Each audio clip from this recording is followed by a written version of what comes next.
Assalamualaikum warahmatullahi wabarakatuh. Perkenalkan, saya Agung Rizky Adha. Saya mahasiswa Universitas Pamulang dari Fakultas Hukum dari kelas 06 HUKE 003. Di sini saya akan menjawab soal UAS saya. Yang pertama, jelaskan apa yang dimaksud dengan sistem hukum Eropa kontinental.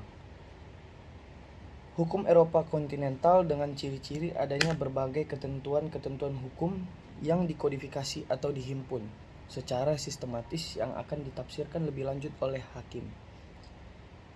Yang B, jelaskan sistem hukum Anglo-Saxon atau common law. Suatu sistem yang didasarkan pada keputusan-keputusan hakim yang terdahulu yang kemudian menjadi dasar putusan hakim selanjutnya. Bagian C, hukum sosialis atau sistem hukum yang digunakan sebagian besar negara-negara komunis. Hal ini didasarkan pada sistem hukum sipil dan ideologis Marxis-Lenis. Bagian D, jelaskan sistem hukum adat. Hukum adat adalah hukum yang tidak tertulis karena hukum ini tidak ada dalam hukum yang tercatat. E, hukum Islam atau syariat Islam adalah sistem kaidah-kaidah yang didasarkan pada wahyu Allah Subhanahu wa taala dan sunnah Nabi Muhammad SAW.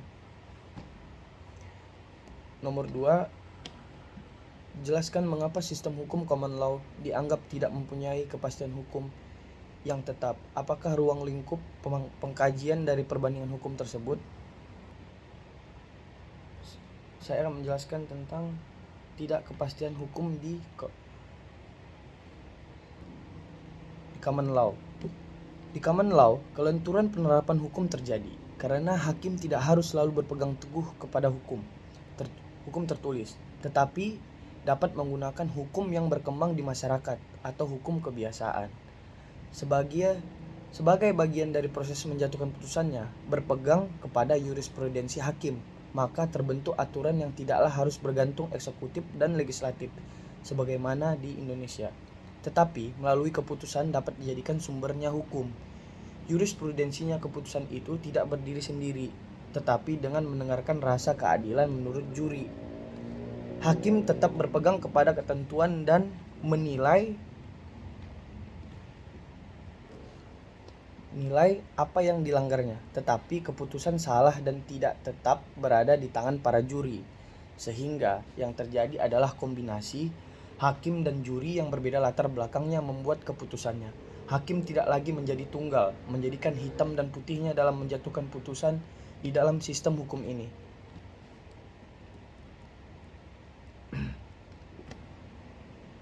Di dalam hal ini, hakim sangat berperan besar membentuk seluruh tata kehidupan bermasyarakat.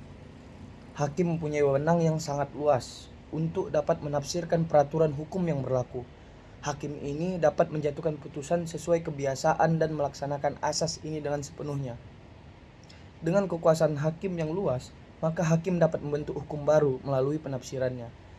Hakim dapat membuat norma atau aturan berdasarkan detak keadilan masyarakat dengan jurisprudensinya. Nomor 3, soalnya adalah mengapa dalam perkembangan sistem hukum dunia dapat memunculkan sistem hukum baru yang dikenal dengan sistem hukum hibrida. Jelaskan. Suatu realitas bahwa sistem hukum di dunia dihadapkan kepada sebuah keberadaan. Keberadaan ini disebabkan faktor sejarah negara penjajah terhadap daerah-daerah bekas jajahannya. Di dalam garis besar, terdapat dua sistem hukum. Pertama, sistem common law atau Anglo-Saxon, dan yang kedua adalah hukum sipil law atau Eropa kontinental. Alasan tersebutlah mengapa hukum hibrida bisa terjadi. Hukum hibrida adalah hukum yang lahir dari campuran antara tiga basis sumber hukum, yaitu hukum adat, hukum Islam, dan hukum Eropa. Di masa penjajahan pengaruh hukum Belanda sangat kuat di Indonesia. Namun sebelum masa penjajahan Belanda, pengaruh hukum adat dan hukum Islam sudah semikian kuat. Belakangan yang paling tergeser adalah basis hukum adat. Pada perkembangan terakhir, pengaruh hukum Islam sangat besar terhadap pembangunan hukum Indonesia. terutama dalam hukum bisnis, perdagangan, muamalah, dan lain-lain. Ini satu perkembangan yang sangat baik. Dari sini kita bisa tahu bahwa hukum itu selalu berkembang dan mengikuti zamannya. Nomor 4, soalnya adalah jelaskan hubungan antara perbandingan hukum tata negara dan ilmu hukum tata negara. Hubungan ilmu negara dengan hukum tata negara adalah saling mempengaruhi dan menjelaskan. Ilmu negara memberi landasan teoritis bagi hukum tata negara. Di sisi lain, hukum tata negara merupakan penerapan dari teori-teori yang dikaji dalam ilmu negara. Soal nomor 5, jelaskan perihal asas strict liability yang diberlakukan di Indonesia dan Inggris. Konsep strict liability diartikan sebagai kewajiban mutlak yang dihubungkan dengan timbulnya kerusakan. Salah satu ciri utamanya tidak adanya persyaratan perlu adanya kesalahan. Di Indonesia sendiri, asas strict liability ini digunakan pada pasal 88 Undang-Undang Republik Indonesia nomor 32 tahun 2009. Sebagaimana contohnya, prinsip tanggung jawab mutlak strict liability merupakan gagasan yang disampaikan dalam Undang-Undang nomor 32 tahun 2009 tentang perlindungan dan pengelolaan lingkungan hidup.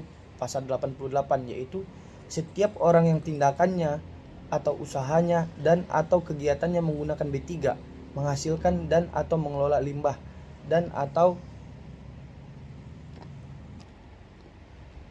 yang menimbulkan ancaman serius terhadap lingkungan hidup bertanggung jawab mutlak atas kerugian yang terjadi tanpa perlu pembuktian unsur kesalahan. Di dalam penjelasan pasal 88 jelaskan bahwa apa yang dimaksud dengan bertanggung jawab mutlak adalah unsur kesalahan tidak perlu dibuktikan oleh pihak penggugat sebagai dasar pembayaran ganti rugi. Dalam pandangan hukum, ketidakperluan pembuktian ini merupakan aturan yang bersifat khusus atau lex specialis daripada perbuatan melanggar hukum. Hal ini lantaran pada pelanggaran umum memiliki beban untuk pembuktian bagi penggugatnya. Adapun syarat dan kondisi dapat tidaknya ajaran strict liability diterapkan menurut Kolosa dan Mayer meliputi extra hazardous activities and dangerous animal can be the occasion for determining strict liability. The activities must be such that they are not in common usage in the community and involve risk of serious harm to person or property that cannot be eliminated by the use of due care. Sekian, saya bikin video ini untuk memenuhi tugas saya untuk menyelesaikan ujian akhir semester saya. Terima kasih. Assalamualaikum warahmatullahi wabarakatuh.